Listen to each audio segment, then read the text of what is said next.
Welcome to the Positive Sports Podcast. I'll be your host this afternoon, Ed Montana. As you can see, I'm flying solo today. Alex is busy. Heck, we've both been really busy lately. And so we missed a week of podcast and sports talk with my brother and myself. But I'm back, and I got some stuff to talk about. For those of you that have followed this podcast, you guys know my feelings about the NBA playoffs. It's too much. There's too many rounds of playoffs. There's too many teams that make it. The first round doesn't matter. Blah, blah, blah, blah, right? And one of my big complaints about the 16-team format and that extra round of playoffs was injuries. Well, this year we got a pretty decent first round of playoffs. And now, in the second round, is when we're starting to have injuries. And we've got some really big issues that are really going to affect how these series play out and ultimately who our NBA champions going to be in a few weeks. Let's start over in the East where you've got Atlanta and Philadelphia. That series is now tied at 2, but the big issue there is Joel Embiid. Now, he played the last game. He played well in spite of the injury, but he's still hurt, and he's still hurt going into tonight's Game 5, which, as everyone knows, Game 5 is a pivotal game.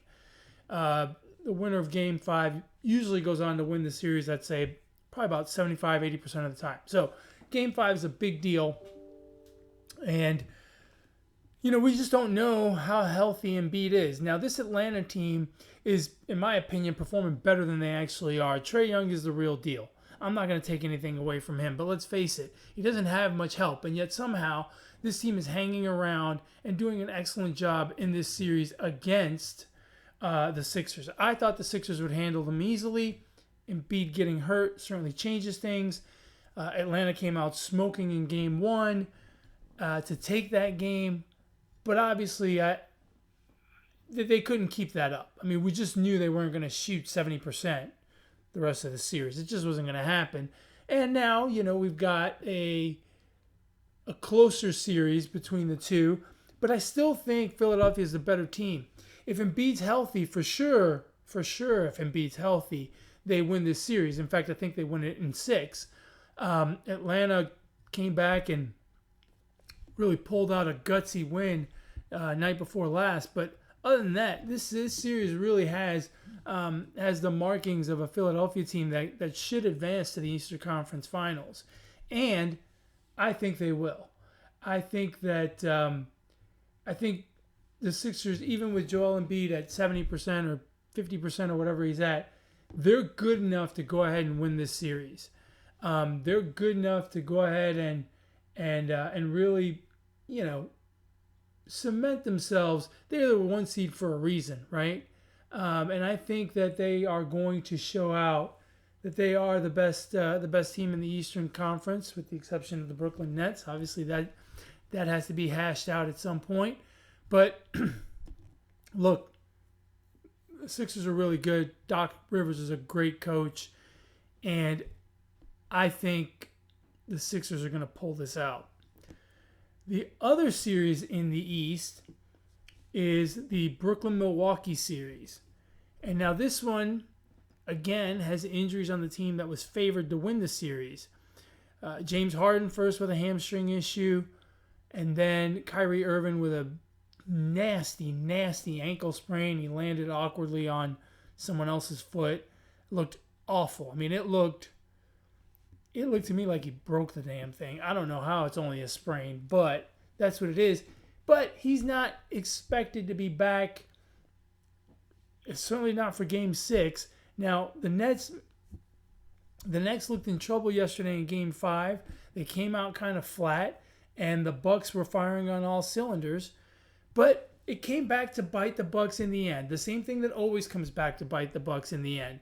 Terrible free throw shooting and an over-reliance on the Greek freak, on Giannis. Look, Giannis is great, but when you get to the NBA playoffs, when you get to these tight possession-by-possession games, you have to have more options than that. And Chris Middleton didn't help him out, and Drew Holloway helped, but just not enough. And they ended up blowing, they had a 17-point lead at one point. They ended up blowing that to a Nets team that only had Kevin Durant, although he scored 49. He put the team on his back and carried the way, and injured James Harden, who, you know, for all of the criticism that James Harden gets about his defense, on some critical possessions played some incredible defense, and you know, he's not 100%, and no Kyrie Irving. So the Bucks really wasted an opportunity to go up 3-2, I felt, last night, and take the series back to Milwaukee where they could, you know, wrap it up in Game 6. Now they've got to win at home in Game 6, not an insurmountable task, especially without Kyrie Irving and an injured James Harden on the Nets starting five, but not an easy task either. It'll be the same game we saw last night, only now it's going to be in Milwaukee, and sure, home cooking should help a little bit, but who knows, right? I think they win that game. I think they push it to a Game 7. And quite frankly, once you get to a Game 7, all bets are off, especially if Harden goes down more seriously than he's hurt now. He really battled, and Doc Rivers called him a soldier. He's not a soldier. But he really did tough it out yesterday with a bum hamstring. And, you know, look, if it gets worse, it's going to be a problem. They're going to play with only Kevin Durant. And I don't know that Kevin Durant can, look, if there's someone in the league that can drop in 50 every night, it's probably Kevin Durant. But I don't know that he can do it 3 games in a row if they end up losing this Game 6. It is not going to be easy. I almost want to pick the Bucks to win this series simply because I don't think Kyrie Irving's going to be back, and I don't think James Harden is going to get 100% in this series. And I just don't think Kevin Durant can drop in 50 every night the way he did last night. I have a bad feeling about the game in Milwaukee, and then Game 7 without a healthy James Harden to help take the load off of Kevin Durant and no Kyrie Irving. This may be the Bucks that win this series. Moving on to the West, let's talk about the series that's over, because that actually has some injury news now that will influence things going forward. But you've got the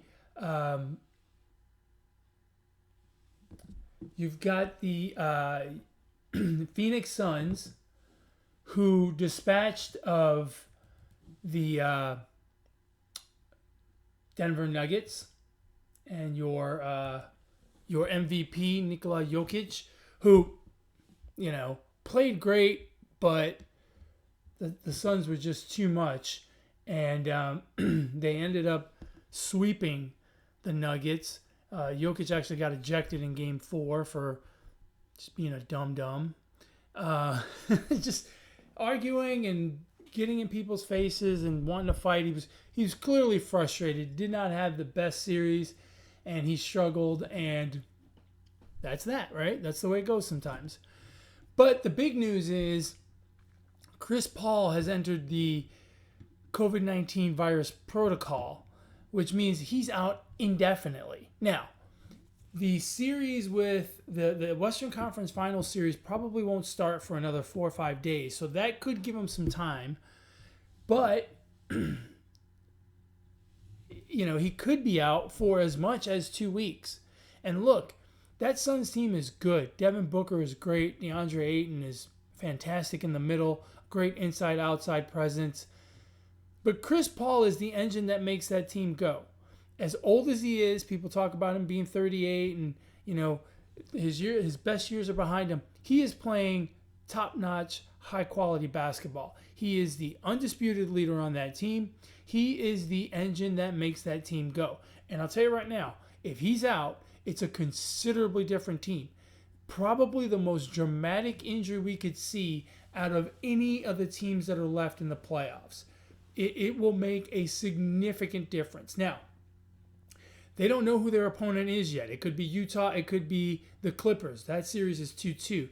But regardless, both of those teams are going to be extremely difficult for the Suns to deal with without the presence of Chris Paul. How long is he going to be out? No one knows. It's indefinite right now. But this is the quirk of making it to the NBA Finals. This is the quirk of winning an NBA championship and championships in general. I've said this all along. Yeah, you have to be good. Yeah, you have to be consistent. Yeah, you have to have stars and talent. Yeah. But you also need a little bit of luck. And usually that revolves around injuries. And we're seeing it here. The Suns could have a very, very significant part of their starting five missing from their roster come game one of the Western Conference Finals. And that is bad luck right there. The other series going on in the West is the Utah Jazz and the Clippers. Now, this series is tied at 2. We have Game 5 tonight. This has been a fantastic series to watch. Donovan Mitchell has played well, gotten hurt, and so he's got a bit of an injury issue to deal with. But the big news comes out of LA, where Kawhi Leonard is likely not to play in Game 5. He's actually out indefinitely, could miss the remainder of the series against the Jazz. And look, Kawhi Leonard is a top star in this league, but more importantly, he is a clutch basketball player. The Clippers lost the first 2 games in Utah, came back, won the next 2 games in LA. Now they go back to Utah for Game 5.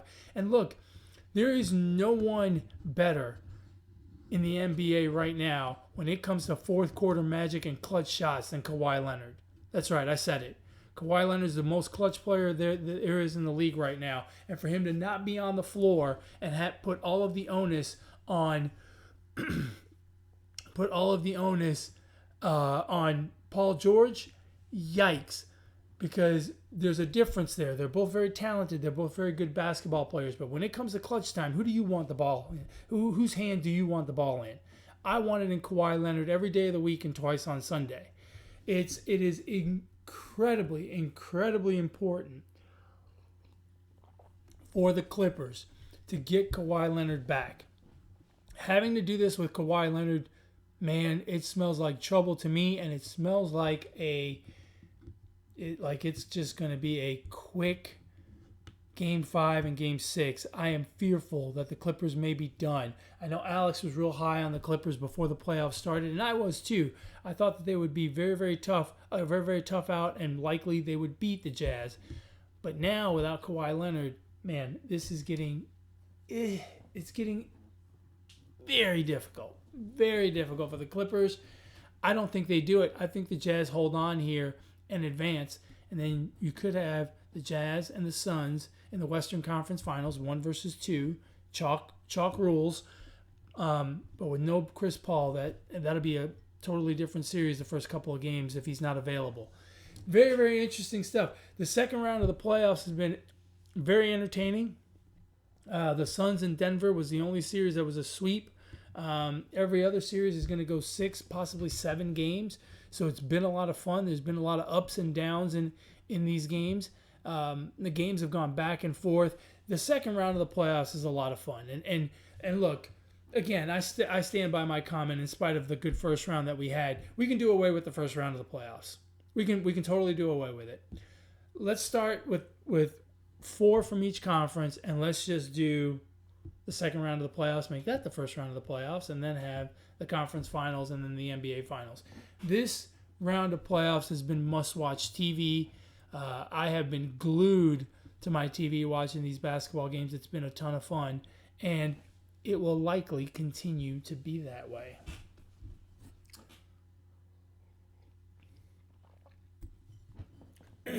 For those of you out there that like to interact with us, you can email the show, positivesports10@gmail.com, positivesports10@gmail.com. You can reach my brother Alex on the Twitter sphere at BrooklynGaucho1, and you can reach me on Twitter as well at eMontana21. You can catch the podcast on YouTube if you want to watch, or if you want to listen, you can catch it on Podbean, Google Play, Spotify, iTunes, whatever your favorite podcast platform is. Moving on, the topic of the week in baseball is this memo that has come out about pitchers using foreign substances. Now, just to give everyone some background, it's been a few years now where players have been able to, players and organizations have been able to get their hands on data related to spin rates and found, larger movement of the baseball with more spin per minute. In order to get more spin, you need better grip, right? Better grip on the seams. A lot of times you'll hear pitchers complain about the fact that they want baseballs with higher seams on them so they can get better grip. So, as you can well imagine, as spin rate has become a thing, so has ways to improve that grip, right? And a lot of stuff's come out that you can use for grip, right? The allowable things to use are rosin and your fingers, your hands. But baseball has for years tried to doctor up. Baseball pitchers have a history of wanting to doctor up baseballs to get movement, to get players to miss on balls, etc., etc., etc. I mean, it's a long history, right? You have guys that have been scuffing baseballs to get better grip, to get more movement. You have guys that have put Vaseline on the ball to get it a little slick so it's harder to hit it square. There have been guys that have, cut the seams, right, with a wedding ring or whatever, have cut the seam of the baseball in order to create more movement, right, to make the ball kind of wobbly. But the only allowable substance is rosin. And rosin is provided by MLB, put behind the mound, and that's what you're allowed to use. You're not allowed to go to your mouth. You're not allowed to put anything else on the baseball. And this has been going on forever. This cat and mouse game of putting stuff on the baseball by pitchers has been going on since the beginning of time. Well, maybe not since the beginning of time, but since the beginning of baseball, right? And now pitchers have found some stuff that really works, right? Specifically pine tar, and another substance called spider tack. Now, there's plenty of blame to go around here, right? MLB knew this was a problem a few years ago, right? They knew that baseballs were starting to get sticky. And so they've been looking into this issue for a while. In March of this year, they told teams that they were going to start gathering data to evaluate what was going on. It became apparent that spin rates had gone up even more this year than last year. Strikeouts are going up, walks are going down, balls in play are going down. And so, obviously, they've collected baseballs from every single team, so they know that there's a lot of stuff on the baseballs. And so they sent out a kind of a casual warning last week that they were going to crack down, last week or 2 weeks, actually it was 2 weeks ago, that they were going to crack down on this stuff. Now, they had told Major League Baseball teams, they had told all the teams back in March that they were collecting data and they were going to crack down. And we saw a couple of instances of players being checked by umpires, having to switch out their hat because it had sunscreen and rosin on the tip. They had put sunscreen on their arms. It was a day game.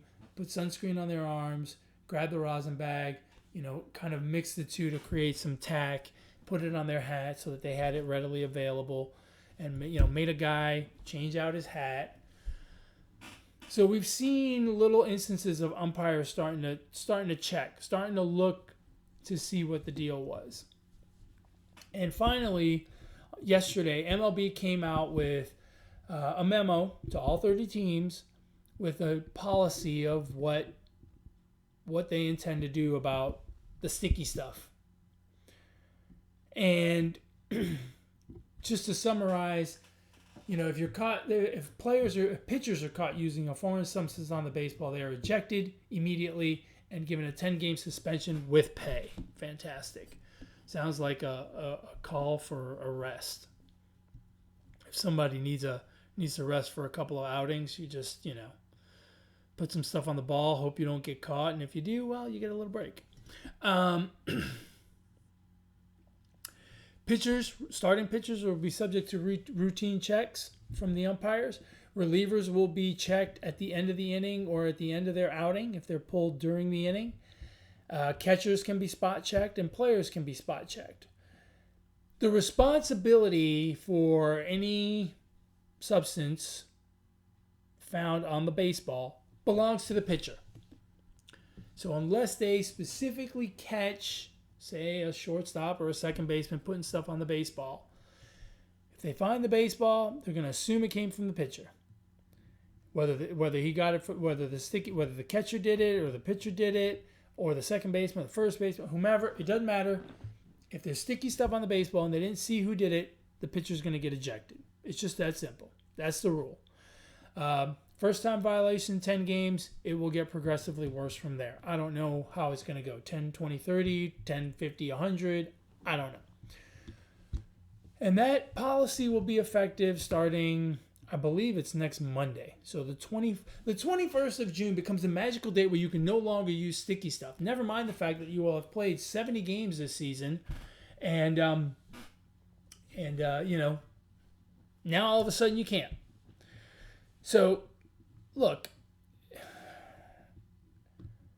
other leagues have these issues as well, right? Where different points in the rule where the rule's not being enforced quite right. And this has not been enforced because umpires, players, this is common knowledge throughout the game, and somehow it has not been enforced. Other leagues have the same thing, and you'll hear in the beginning of the NFL season that, referees and umpires have been told that pass interference is a point of emphasis this year, and teams will bring officials in to their scrimmages, and in the preseason they'll talk a lot to the referees, and the referees will talk to the different teams to tell them what the points of emphasis are and what's allowed and what's not allowed and this, that, and the other thing. And look, that's the way it should be.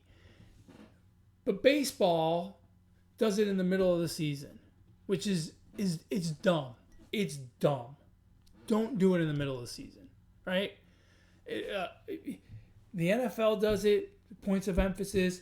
FIFA does it. They pick their calendar year really goes from July 1st to June 30th, right? Their fiscal year and their competition season. And so they implement rules effective July 1st. And they, they do a little tweak to the handball rule or a little tweak to the VAR. It's effective July 1st so that everyone plays a full season under the new rules, the new protocol, the new points of emphasis, right? Hockey does it every season.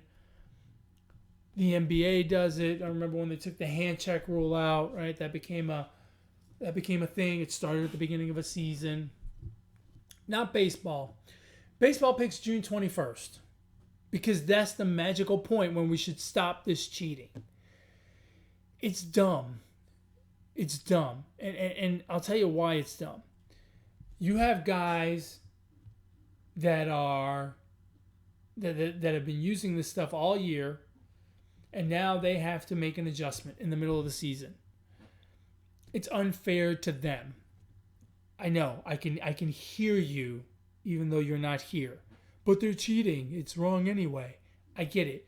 But there's still a certain protocol that should be followed. Do it at the beginning of the season. You knew it was a problem before the season started. You didn't need the data. You didn't need it. You could have just walked in a clubhouse and talked to the 25 guys, and you could have went to a game and talked to the 4 umpires, and you could have done this over a week in spring training and gotten all the information you needed. However anecdotal it might have been, you could have gotten all the information you needed at that point, right? And you could have quickly implemented something, just like you quickly implemented this, right? Or you could just wait until the end of the year and say, okay, for next season, this is going to be a point of emphasis. We're gonna actually enforce the no sticky stuff on the baseball rule, the no foreign substance on the baseball rule, Rule 3.02a or whatever it is, right? But instead, the geniuses at the MLB offices in New York decided June 21st. That's a good day to start. Why not July 1st? Why not June 15th? You knew this was a problem. You have 2 months of data from April and May. Why not implement it June 1st? Why not June 10th? Why not July 4th? Let's start the new year. Let's start the country's, celebrate the country's birthday with a bang. It's dumb. You're picking an arbitrary point during the middle of your season to change the rules. And it's silly. It's silly. Now, on the flip side, your pitchers were cheating. Quit complaining. Be glad you didn't get suspended already.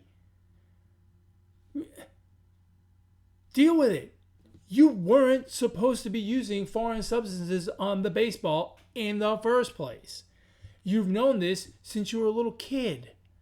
Don't complain about the rule.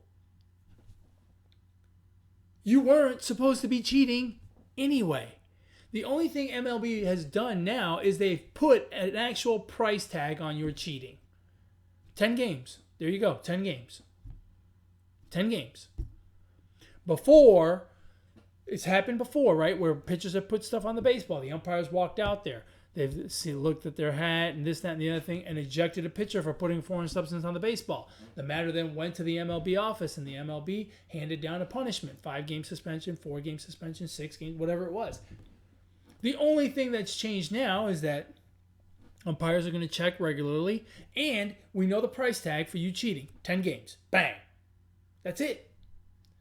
So, to the Tyler Glasnows and all the other pitchers that are complaining about this rule coming in, hey, you weren't supposed to be cheating in the first place. You cheater. You weren't supposed to be cheating, right? Don't complain that the cop caught you for speeding. You weren't supposed to be speeding. Just because there's a cop there and you got caught, it's not boo-hoo the cop. It's you were speeding. You were the one speeding. It's your fault. You know, Tyler Glasnow talking about he busted his UCL because now he can't use a substance. What? So the ball slipping out of your hand a little more than it did a week ago is what caused your UCL to pop? I don't think so. The fact that you're 6'7", throwing 98 miles an hour, that might have had something to do with it. I hear that the torque on an elbow from throwing 98 mile an hour fastballs is quite strenuous. Tyler, I think that's what did it. I'm going to go out on a limb. I'm not a doctor. I have, in fact, never, ever performed Tommy John surgery. I don't know the mechanics of the elbow. I do a little bit, but not enough. But not a doctor, I'm going to go out on a limb and say the fact that you throw 98 miles an hour 60, 70 times during a game and mix it in with 80 mile an hour curveballs for another 20 pitches during the course of a game, and you do this every 5 days, that might have contributed. That might be why you busted your UCL.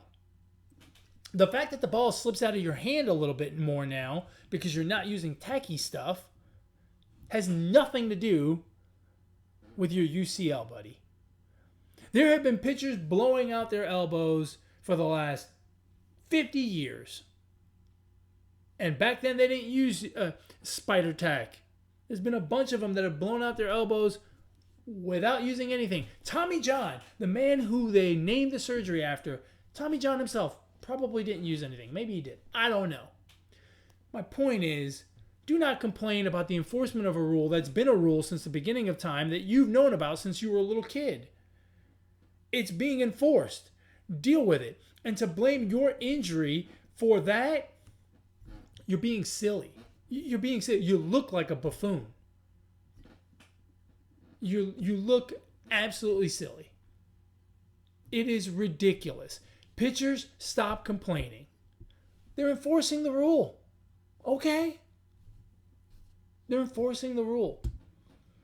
If a bunch of umpires decided that they were not going to call strikes, no matter where the pitch was, wouldn't you want MLB to come on down and say, hey, you need to call strikes. You need to call the strike zone from the letters to the knees, the width of home plate. Wouldn't you want that? Wouldn't you want them to enforce the rules? Hey, here's another one.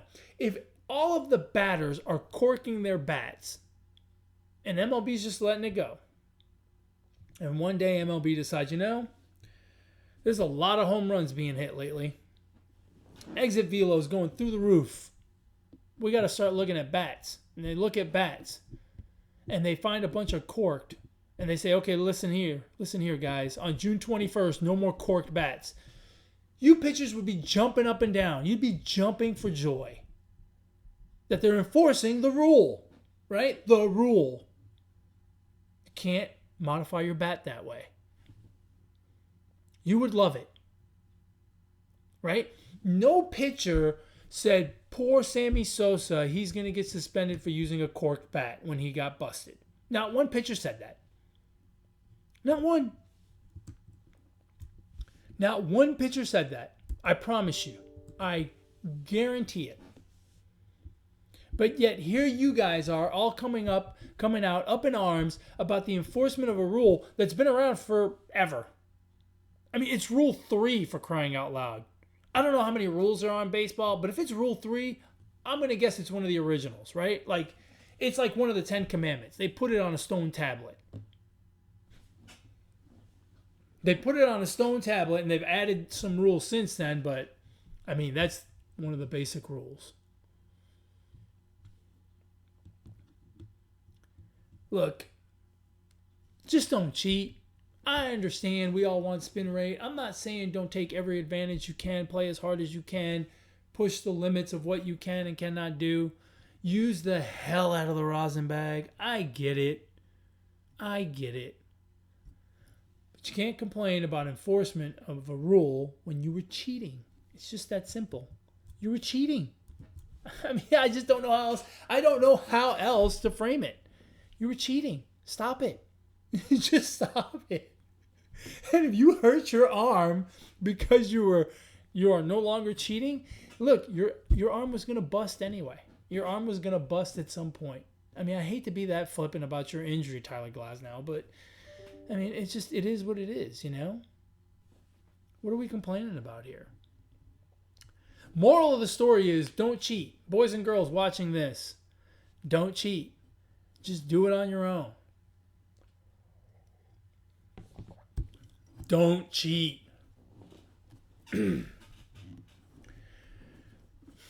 Major League Baseball players are so persnickety. Pitchers were complaining about the steroid guys. I mean, they were going batshit crazy about guys walking up to the plate juiced to the gills. But we can put foreign substances on the baseball? I mean, what? It just doesn't make sense to me why that is so much more egregious. Having that rule enforced is so much more egregious than the PED rule or the corked bat rule. It's dumb. Stop complaining. MLB, stop making changes in the middle of the season. Stop it. You want to improve the game. I get it. Just don't do it in the middle of the season. You know when this is really going to become a problem? This is when it's going to become a problem. Here in the summer, it's not going to be that big a deal.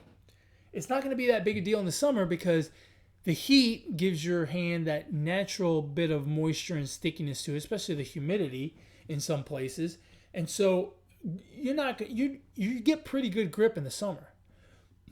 Wait till we get to October baseball and you have a team like, the Chicago White Sox in the playoffs, and you got to play on a cold night and on Chicago's south side.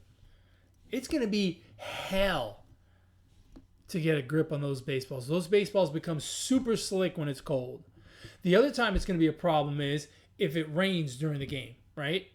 That one's not as bad, but and moreover, look, MLB, if you want to stop the use of foreign substances, make the baseballs uniform. Don't make them tighter one year. Don't make the seams higher another year and lower the following season. Just make it consistent baseball. How about that? Let's do that. Should we let the pitchers use the sticky substance at Coors Field? To kind of offset the altitude situation up there. I don't know. I'm going to go out on a limb and say no. I think that's a bad idea. But look, the pitchers are going to want every advantage they can get their hands on, and I'm sure that out there they're really going to want it. But stop cheating. Just stop cheating. How about that? And MLB, stop making changes of this kind of magnitude in the middle of the season. And batters, look out, because now that the pitchers don't have the same kind of grip, bean balls are coming. They say there's no correlation between the increased use of sticky stuff and hit batters, but I would beg to differ. Did anyone check the guy that hit Pilar in the face? Was he using sticky stuff? He must not have been, because he fired a fastball right at that guy's face. So he either was not using the right sticky stuff or was not using sticky stuff. He's a reliever. So maybe that was it. I don't know. Anyway, that's all I have on that. Injuries in the NBA. We still have great game 5 and game 6 and possible game 7s in 3 series. It's going to be a lot of fun. I hope Chris Paul gets out of the COVID protocol as soon as possible. I would hate for the Suns to be down a man. Such a key person when the Western Conference Finals start. And look, I say that about Chris Paul, but I wish the best for Kawhi Leonard. I want to see him back on the court because I think the game's more entertaining with him there, especially in the fourth quarter. I want James Harden and Kyrie Irving back because that series has been great. And with those two, it becomes a bit of a track meet with the Nets. It's running up and down the court, scoring 150 points a game. It's a lot of fun to watch. Joel Embiid was arguably the MVP this year. So, yeah, I want to see that guy on the court. Get healthy, Joel. I want to see you on the court. I want to see you finish out this series. I think you're going to win the series. And, of course, I'd want to see you in the Western Conference Finals. Pitchers, stop cheating. Stop complaining about enforcement of rules that you already knew about. And MLB, stop making changes during the middle of the season. Please stop making changes in the middle of the season. I hate it. And so do most players and most fans. As always, folks, thank you very much for watching, listening, subscribing, commenting, liking, interacting with us, tweeting at us, whatever it is. We love your support of the Positive Sports Podcast. I know it's been a little spotty here. Alex and I have been super busy with other stuff, family, jobs, blah, blah, blah. Nothing that will excite you, believe me. But we try to get this to you as much as we can, at least once a week. And here I am providing commentary on the NBA playoffs and Major League Baseball's new foreign substance policy. I hope everyone has a great week. Hey, we're coming up on Father's Day. This weekend is Father's Day. Go out, celebrate your dad. I celebrate my dad. Dad, I love you immensely. One of my favorite people on the planet. I don't know what I would do without you. I am so lucky. I am so blessed to have had you be my dad, to have you in my life for all these years. It has been a complete joy, except for those times you grounded me. But I love you a bunch. Have a very, very happy Father's Day. For all of you out there, please celebrate your dads, celebrate your uncles and grandfathers, celebrate all the men in your life that are fathers. They've done a tremendous job at what they do.